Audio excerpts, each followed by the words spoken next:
Las asignaciones familiares son una transferencia monetaria dirigida a mujeres embarazadas, niños, niñas, adolescentes hasta 18 años, personas en situación de discapacidad que viven en hogares en situación de vulnerabilidad socioeconómica. Estas tienen como requisito, por ejemplo, la inscripción y concurrencia de menores a centros educativos. Pero, ¿qué impacto tiene esto en la población que las recibe? Y realmente, ¿qué efectos tiene también el poner estas condiciones? Hoy en La Letra Chica, asignaciones familiares, apoyo condicional.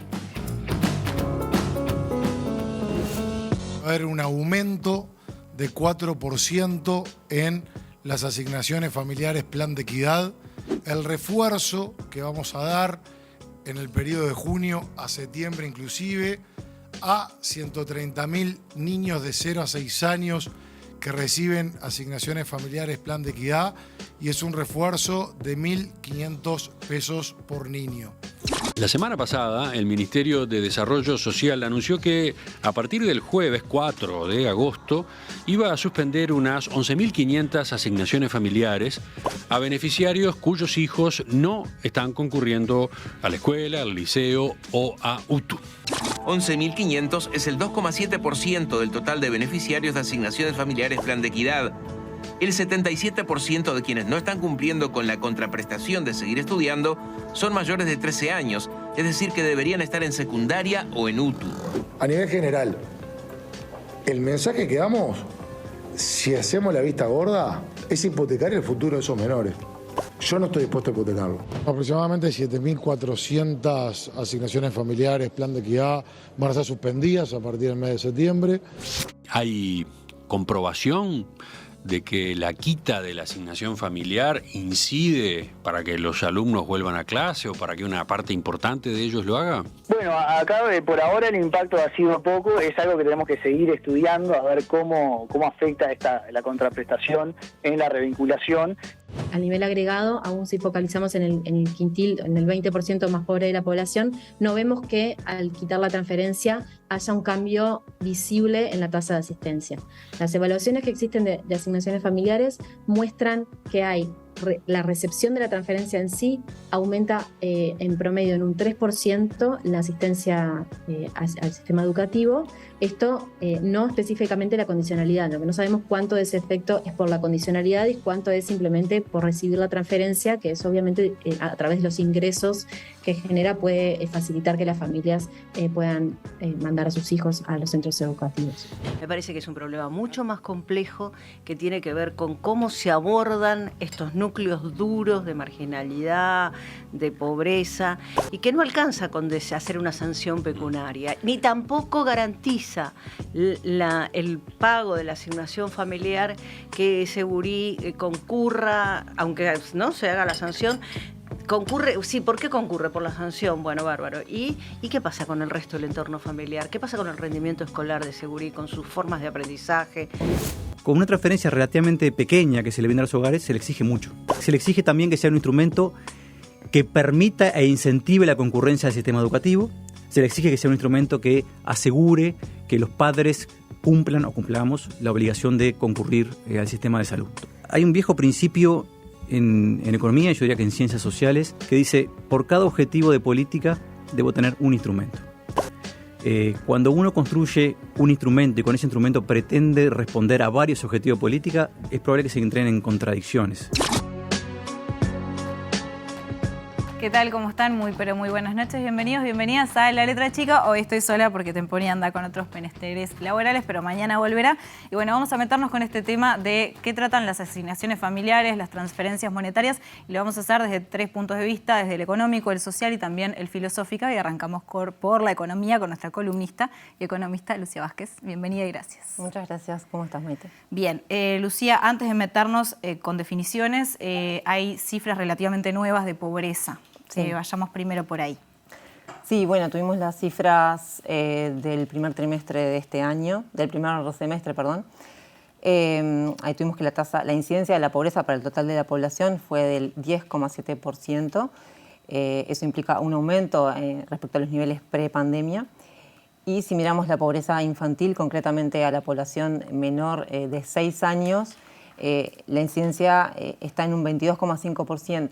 Eso quiere decir que más de 1 de cada 5 niños menores de 6 años vive en situación de pobreza. Esto es lo que se le llama la infantilización de la pobreza, de alguna manera. Sí, bueno, sí, que la pobreza afecta principalmente o es más alta, digamos, en la población infantil. Y bueno, y estos datos del primer semestre de este año muestran un aumento bastante importante de la pobreza en esta franja etaria, digamos, que si comparamos con el primer semestre del año 2019, o sea, los niveles pre-pandemia, comparando semestre con semestre, son 16.000 niños y niñas menores de 6 años más que están en situación de pobreza respecto a aquel momento.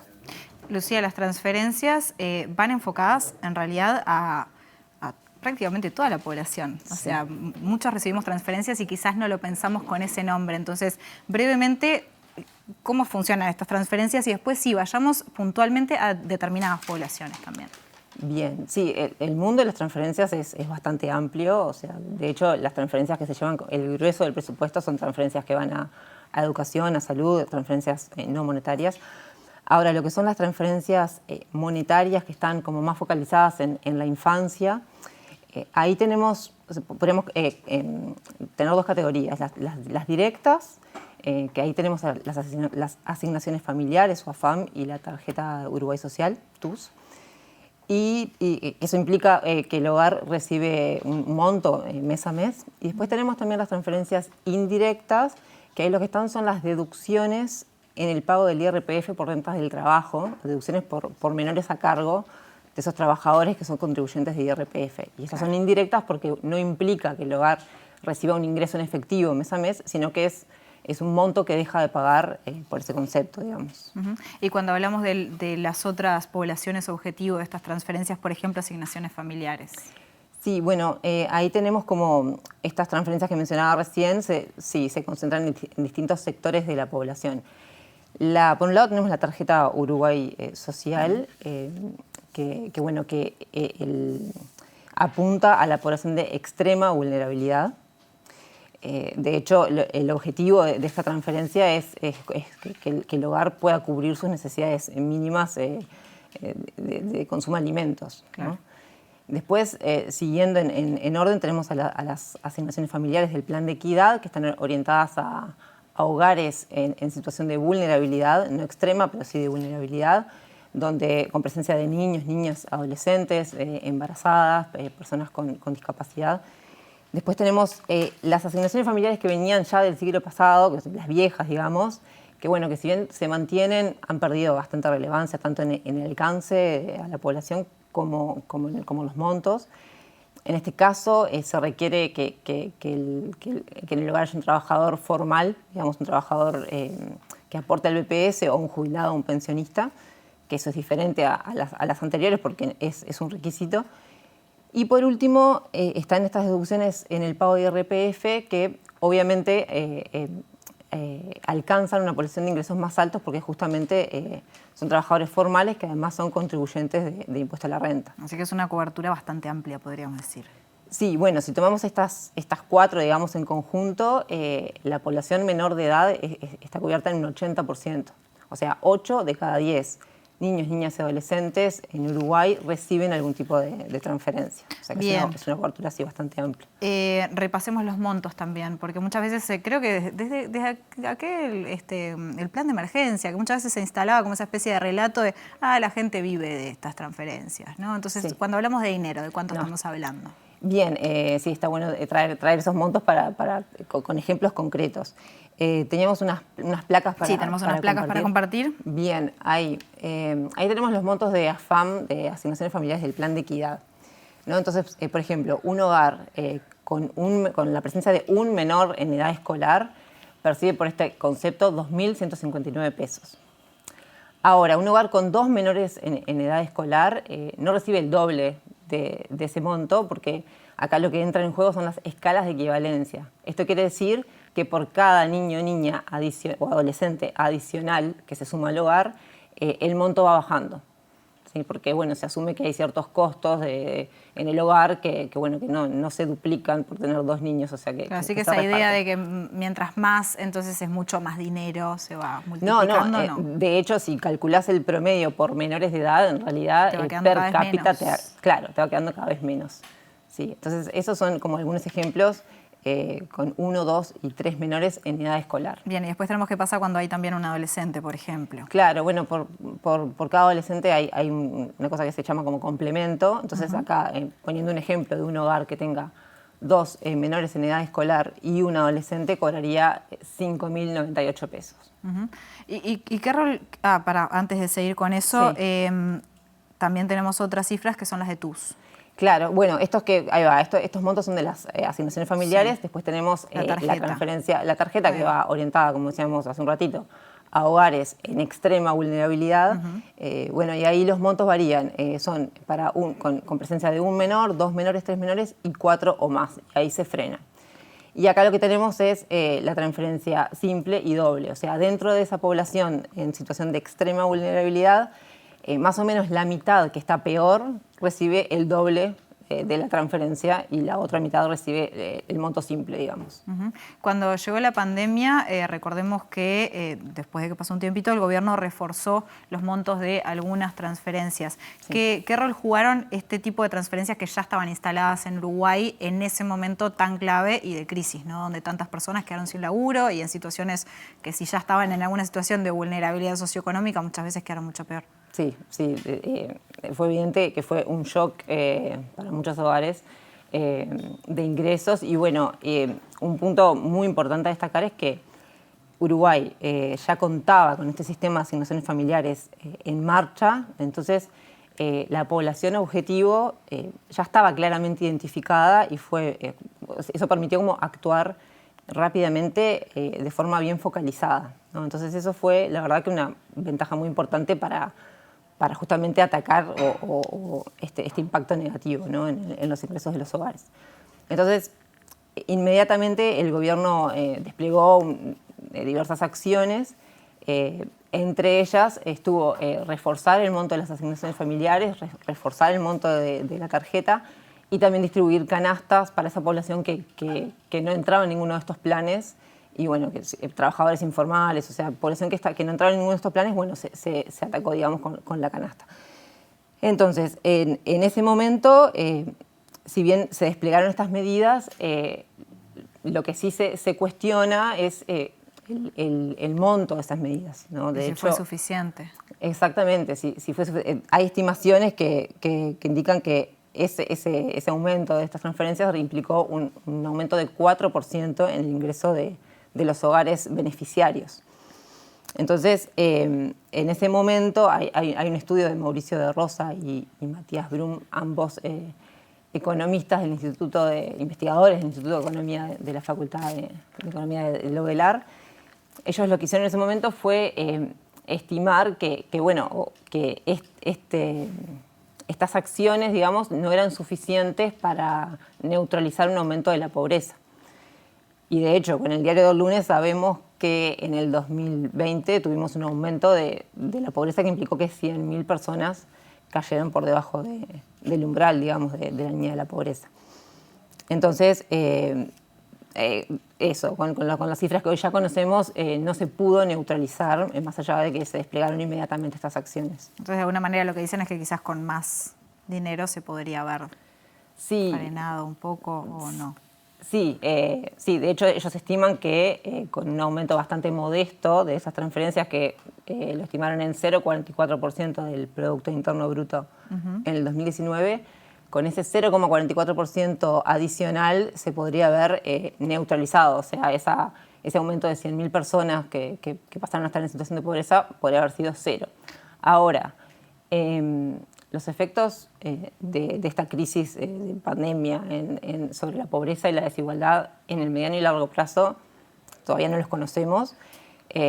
lo que estamos comentando ahora es ese impacto de corto plazo, ¿no? Claro, y también las medidas que implementaron diferentes países. Yo recuerdo en ese momento cuando determinados países aumentaban el gasto, por ejemplo, no sé, pienso en Alemania, sí. Aumentaban sensiblemente el gasto para atajar determinadas situaciones, para brindar mejores seguros, más transferencias. Uruguay muchas veces se jactaba de estar generando un ahorro de alguna manera. En ese sentido, ¿nos podemos comparar de alguna manera? Sí, bueno, las respuestas de política en cuanto a protección social fueron muy variadas en la modalidad y en la magnitud, ¿no? También dependiendo de la situación de partida de cada país. Claro. Hay estudios que analizan, la CEPAL de hecho tiene un estudio que analiza esas respuestas en países de la región, en 10 países de la región, y lo que hace es evaluar 3 dimensiones: el alcance, la velocidad y la suficiencia de esas políticas. Entonces, Uruguay, como queda en esto, queda bien, digamos, en el alcance, justamente porque ya tenía un sistema de protección social muy sólido en marcha, entonces como que alcanzó a gran parte de la población. En la velocidad también, o sea, la respuesta fue muy rápida, entonces tanto en alcance como en velocidad fue muy clave la respuesta para bueno, mitigar o neutralizar de alguna manera este shock. Pero bueno, de vuelta, se plantea que la principal limitante estuvo en la suficiencia. De hecho, la propia CEPAL recomendaba a países como Uruguay, que ya tenían un sistema andando con una amplia cobertura, recomendaba justamente que hicieran foco en la suficiencia, o sea, en los montos que se destinaban a esas acciones, ¿no? Claro. Y, Lucía, cuando hablamos de transferencias monetarias, muchas veces, quizás lo que nos sale más fácil es pensar automáticamente en determinadas poblaciones, y vos justamente ponías el ejemplo de la deducción de IRPF en lo que refiere a IGES, que es algo que a un montón de personas les llega y no pensamos en esa población. Y sobre este tema de por qué pensamos en determinadas personas y no en otras, hablamos con el docente del Departamento de Trabajo Social de la Facultad de Ciencias Sociales de la Universidad de la República, Cristian Mirza. Lo vemos para poder seguir conversando de este tema.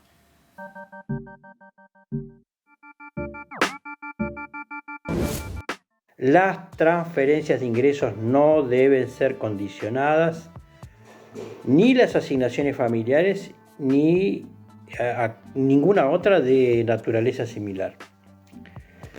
Transferencias hay, las hubo y las habrá, a los sectores ricos y a los pobres también.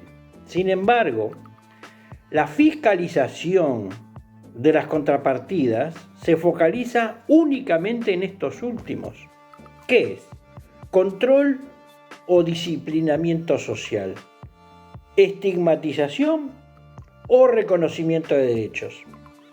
Las transferencias de renta no pueden, no deben ni deberían haber sido condicionadas. La única condición éticamente justificable es la consideración del ser sujeto persona titular del derecho a su bienestar. Por eso yo creo que hay que atreverse a pensar despojados de todo prejuicio y estereotipo en un sistema de protección social sobre nuevas bases, que precisamente ponga el foco en el sujeto titular de derechos. Y las condicionalidades creo que van por otro lado. Bien, Cristian Mirza, y yendo ahora justamente a lo que es la suspensión de las asignaciones familiares para quienes no cumplen con las condiciones que se solicitan. Lucía, ¿cuáles son las consecuencias para estas familias teniendo en cuenta de que justamente uno puede pensar que es un margen pequeño, pero en realidad es importantísimo, y que cuando hablamos, por ejemplo, de pobreza, una familia que cae en la pobreza después le cuesta muchísimo salir también? Porque cuando hablamos de asignaciones y de determinadas transferencias monetarias, eso es clave, pensando no tan a corto plazo, sino a mediano o largo plazo. Sí, no, eso que estás diciendo es algo que está bueno repetir una y otra vez, ¿no? Esto que estábamos comentando recién de la caída de las 100.000 personas en una situación de pobreza, ese impacto de corto plazo. Bueno, después se generan ahí daños que se transmiten de generación en generación y que es muy difícil salir, lleva décadas salir de una situación así.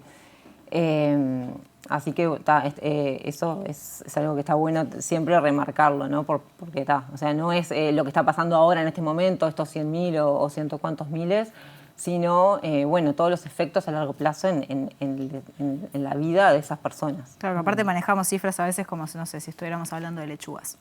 Tal cual. Sí. En lo que refiere a las AFAM y las TUS. Sí, no, bueno, esto que veíamos recién en el video sobre las condicionalidades, ¿no? Son dos tanto las AFAM como las TUS, son transferencias monetarias condicionadas. Eso quiere decir que el hogar debe cumplir ciertos requisitos para seguir recibiendo el beneficio, ¿no? Y esos requisitos básicamente son asistencia al nivel educativo de los menores en ese hogar y controles de salud. Entonces, también está bueno decir acá que estas condiciones exigen a estas dos transferencias que justamente están focalizadas a población de vulnerable o de extrema vulnerabilidad, pero eso no pasa en otro tipo de transferencias como puede ser la deducción en el pago de IRPF, que también bueno, es por IGES. Claro, y alcanza a población de mayores ingresos, o sea que ahí tenemos como cierta simetría. No hay condición. Ahí no hay condición. No. Ok. No hay condición. Entonces eso también es algo que está bueno comentar. Y bueno, no, y en cuanto a lo que implica, cuando hay un incumplimiento de un hogar, o sea, cuando un niño, una niña, un adolescente no está asistiendo a la escuela, al liceo,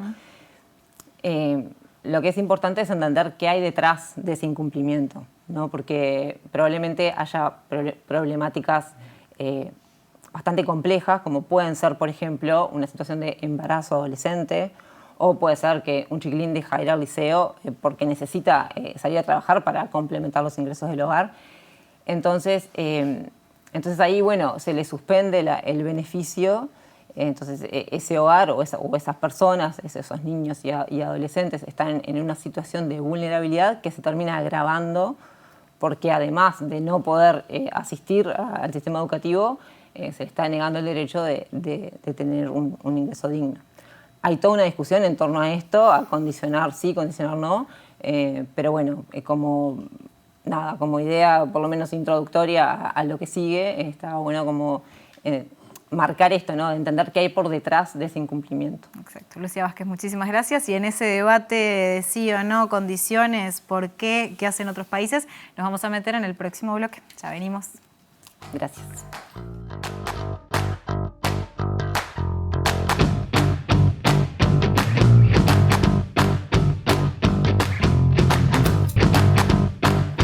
Segundo bloque de La Letra Chica, nos seguimos metiendo en tema ahora de la mano de Cecilia Rosell. Cecilia es profesora del Departamento de Ciencias Sociales y vicerrectora de Investigación e Innovación de la Universidad Católica del Uruguay. Buenas noches y gracias por estar. Buenas noches, gracias por la invitación. Bueno, Cecilia, vos hace mucho tiempo que trabajás e investigás estos temas. Poníamos el ejemplo en el primer bloque de la asistencia a la educación como una condición para las asignaciones familiares. Esto, recordemos, fue algo que se empezó a implementar, esta suspensión, si los gurises no van a clase, en 2013. De ahí en adelante, menos 2015, que Marina Arismendi pidió que no. Bueno, en fin, de 2013 se está implementando hasta hoy.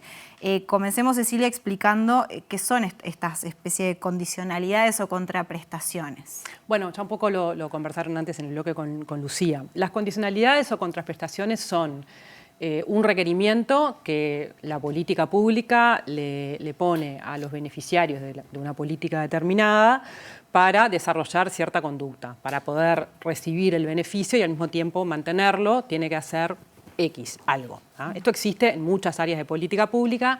En la política social, asociado básicamente a transferencias, implica que las personas tengan que, por ejemplo, mandar a sus hijos a la escuela o mantener cierto nivel de asistencia o generar, llevar a los niños a controles regulares y demás. Siempre tiene tres componentes, que son, hay una conducta que el beneficiario tiene que cumplir, hay un monitoreo que se realiza cada cierto tiempo y hay una sanción, ¿no? Que es un poco el punto que estabas trayendo tú hoy, que es que tiene lugar cuando la persona o el beneficiario no cumple con esa conducta que estaba prevista. Ese es básicamente el paquete de las contraprestaciones, acá se llamaban contraprestaciones o contrapartidas o condicionalidades. En el En Uruguay existe desde hace, en realidad, bastante tiempo, existía ya en otras políticas, las viejas asignaciones familiares ya tenían contraprestaciones, pero entran con mucha fuerza en Uruguay y en América Latina de la mano de los programas de transferencias de ingreso para los sectores más vulnerables a partir de la década de los 90, a fines de los 90, en los primeros países que apareció, y después en los 2000 en Uruguay eso tomó forma de PANES, y después pasó a ser, digamos, las asignaciones familiares del Plan de Equidad, que es lo que todavía tenemos hoy. ¿Y qué es lo que pasa a nivel internacional, por ejemplo? Porque decías que es algo común esto de las contraprestaciones. A nivel internacional existen hace mucho tiempo también en los países de la OCDE, por ejemplo, hace ya varias décadas que existen. En general existen asociados a programas no de transferencias de ingreso para sectores vulnerables, sino para programas seguros de desempleo, por ejemplo, ¿no? Entonces, normalmente aplican a situaciones en las que la persona recibe un seguro de desempleo y a cambio tiene, por ejemplo, que buscar activamente trabajo, ¿no? En general está asociado a políticas como más en el plano contributivo o de asistencia, pero con algún componente contributivo. No tanto en población en extrema pobreza o en situación de mayor vulnerabilidad, como es el caso de los países de América Latina. ¿Qué argumentos se manejan quienes están a favor o quienes están en contra? Porque esto realmente genera los efectos deseados. Realmente por poner esta contraprestación yo voy a lograr, porque cuando se habla de quienes no cumplen, el porcentaje, por ejemplo, en Uruguay es bastante pequeño. Si se mira dentro de un total. Entonces, realmente se logra que esas personas digan, bueno, voy a llevar a la chiquilina a la escuela. Es tan así, tan directo, tan lineal. Bien, dos discusiones por separado. Una que tiene que ver con cuáles son los argumentos para defender este tipo de estos dispositivos, digamos, condicionales, y otra es si funcionan o no, digamos, ¿no? Los argumentos que no necesariamente están asociados, digamos, ¿no?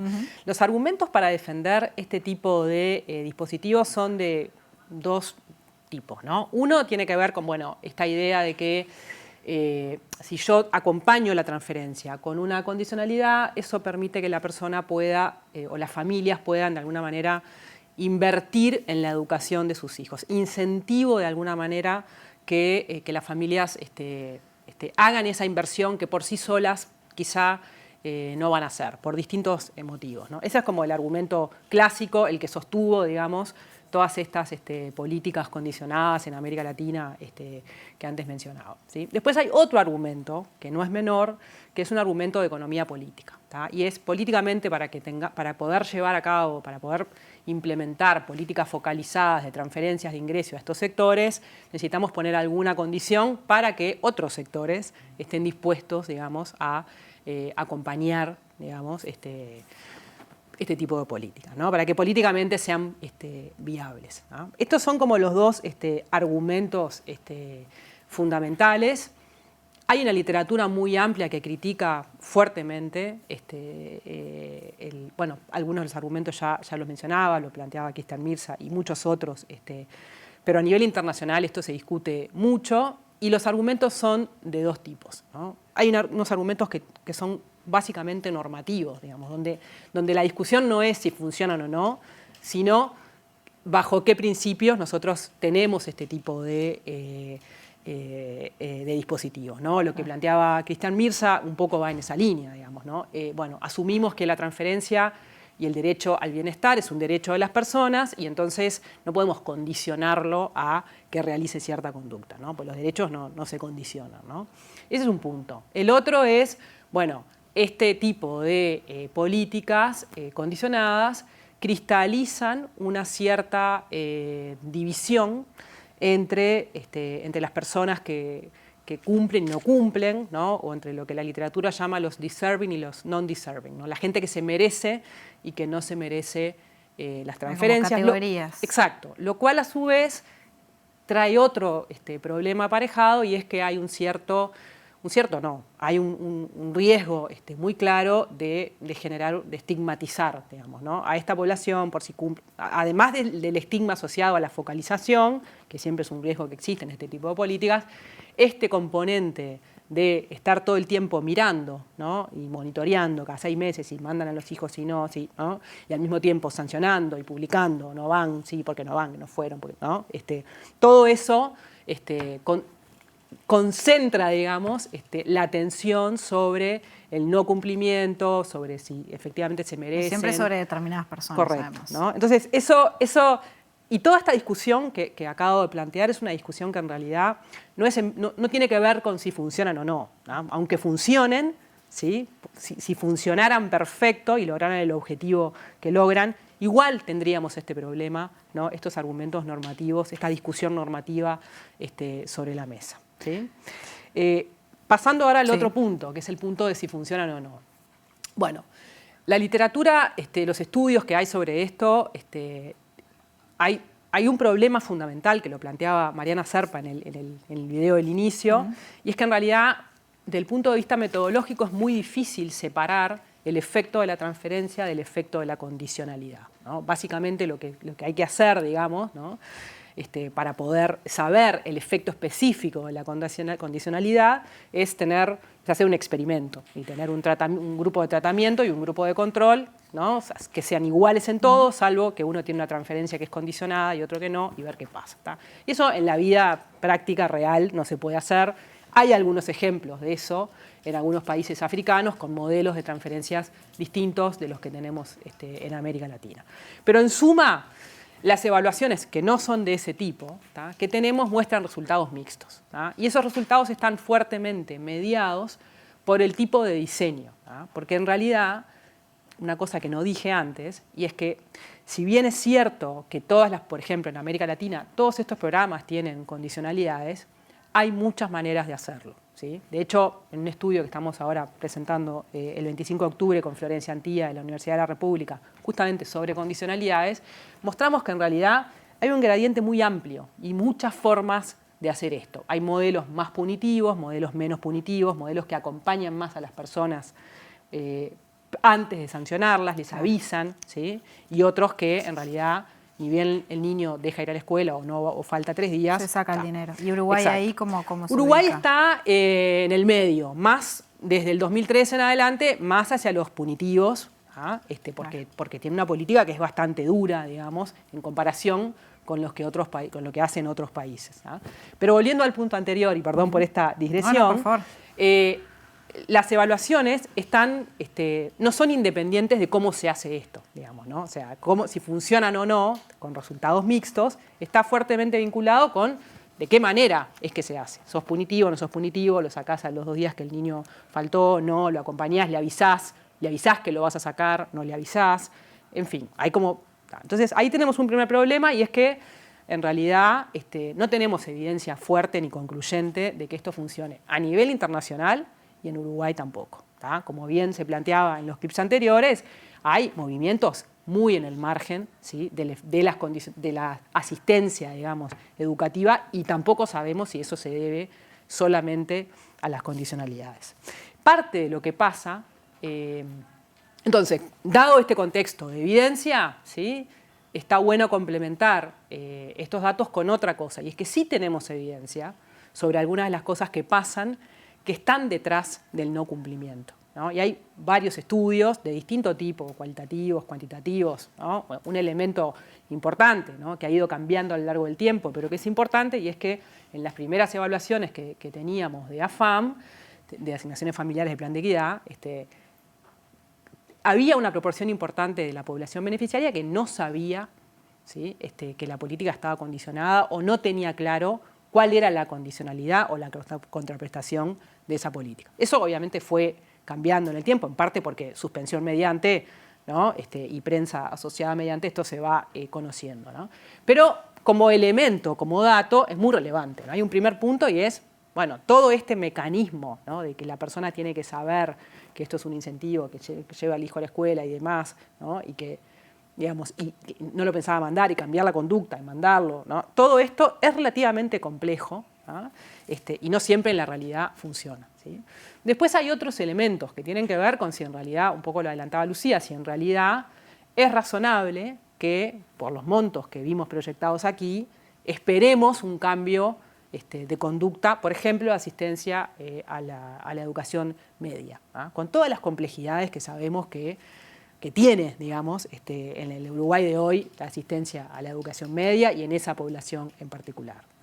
Entonces, situaciones de vulnerabilidad, situaciones que requieren que ponemos la carga de la prueba sobre la persona, sobre la familia que no cumple, capaz que la persona estaba cumpliendo, pero hay algún tema en el registro, ¿no? Entonces es la familia la que tiene que ir a demostrar que efectivamente está cumpliendo y en realidad hay un error en el registro. Todo eso es como colocar más vulnerabilidad sobre una población que ya sabemos de por sí es vulnerable, ¿no? Entonces, y también sabemos que este grupo que se suspende es de todo ese espectro, el grupo que por vulnerabilidad en un sentido amplio, digamos, ¿no?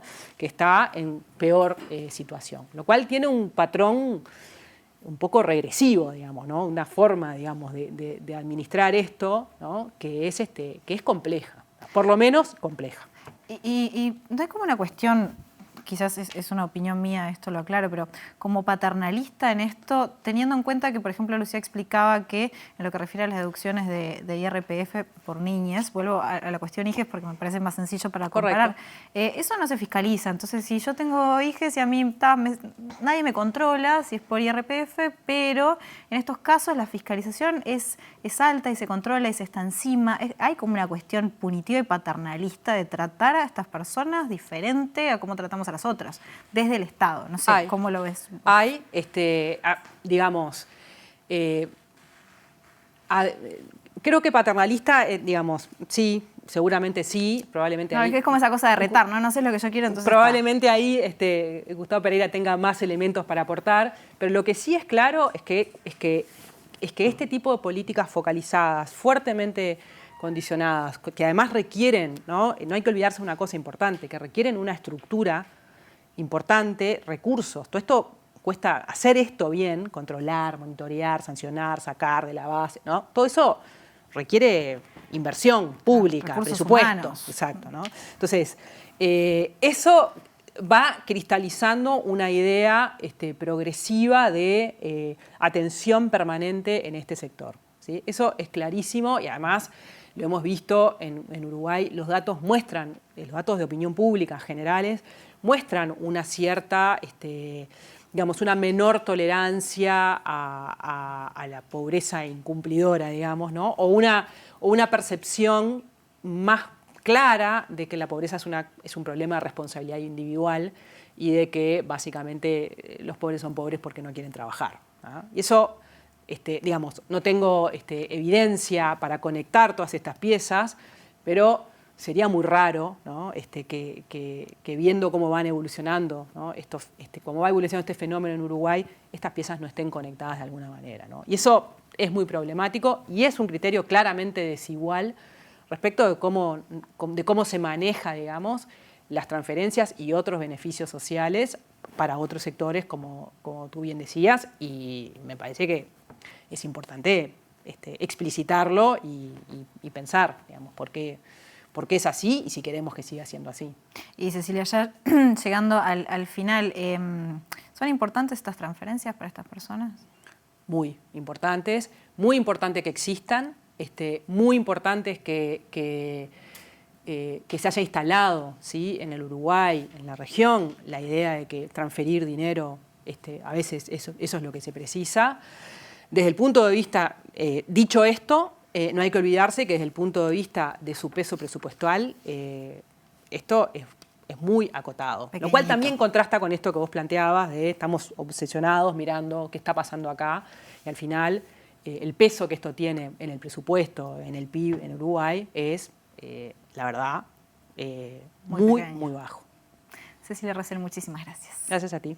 Bueno, en el próximo bloque de La Letra Chica, próximo y último, nos vamos a meter con filosofía, así que quédense que ya viene Gustavo Pereira.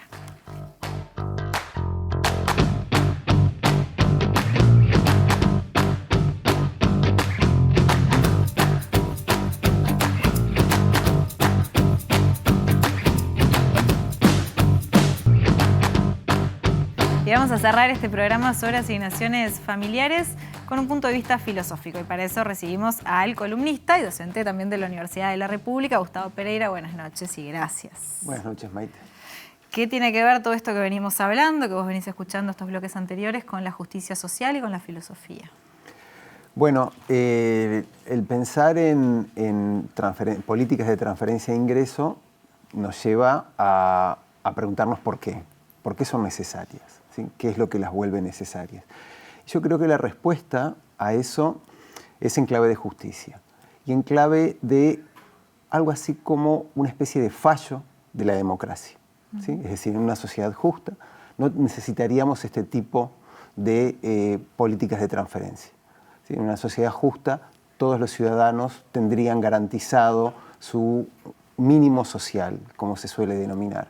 Incluso algo de esto es lo que Ferreira planteaba hace 100 años, porque estamos celebrando los 150 años, pero hace 100 años, cuando publicó sobre los problemas sociales, él presentaba esta necesidad de asegurar un mínimo social.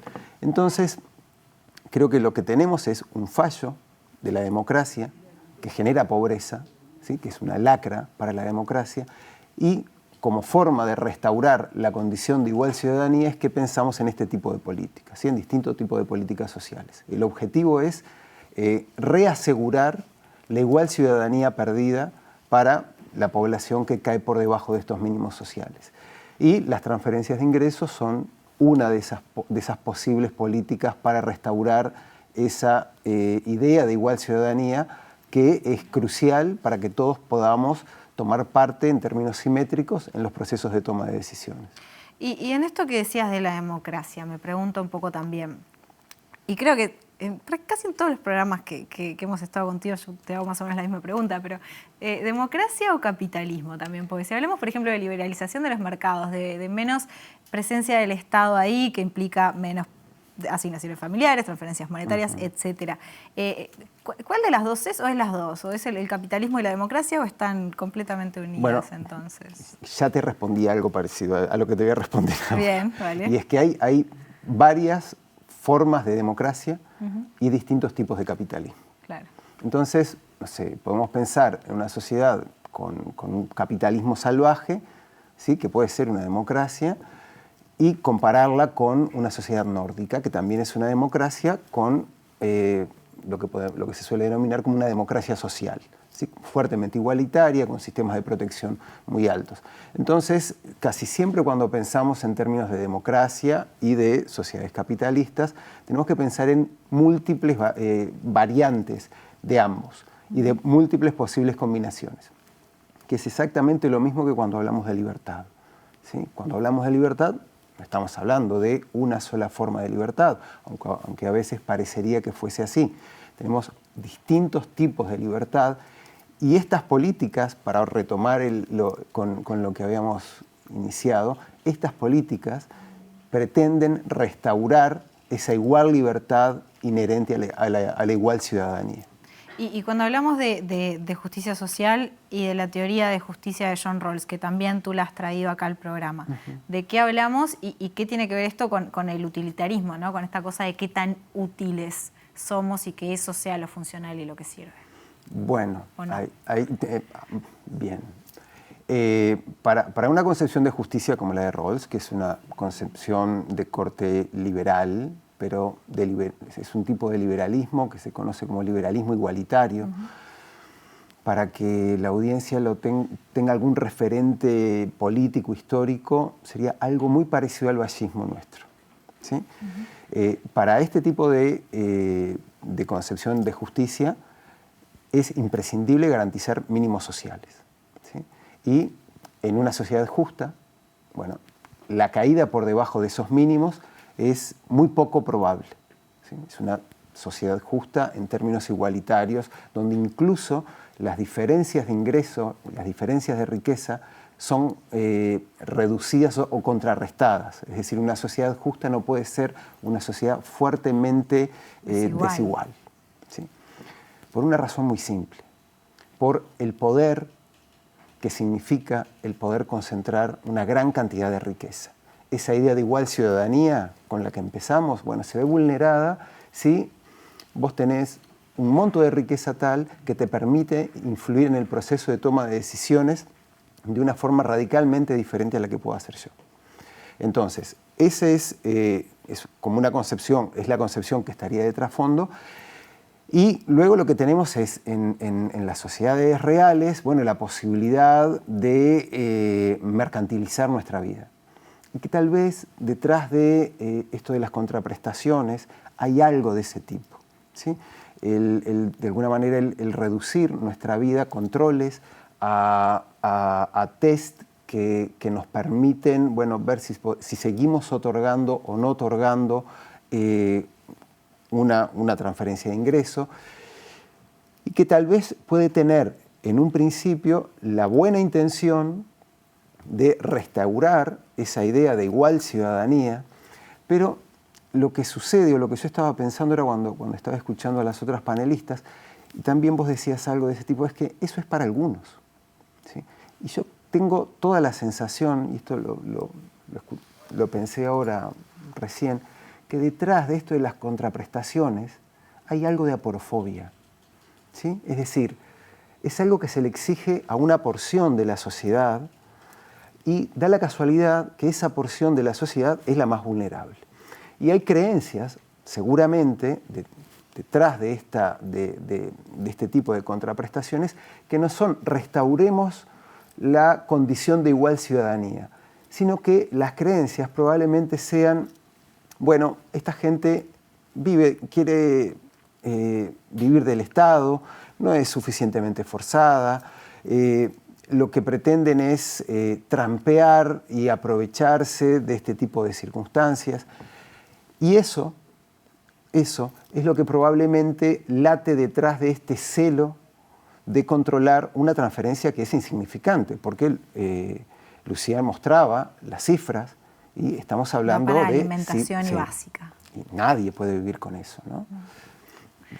Y Gustavo, pensando un poco y recordando, viendo varios videos hoy de lo que decía Bartol, el exministro de Desarrollo Social, que en su momento, recuerdo que cuando hablaba como que decía que la gente había que darle un curso y bueno, y había que tener actitud. Creo que no era actitud la palabra que utilizaba, pero era muy parecida.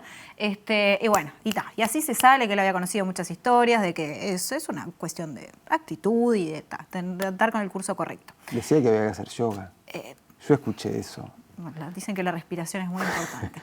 En este sentido, ¿cómo entra la meritocracia acá también?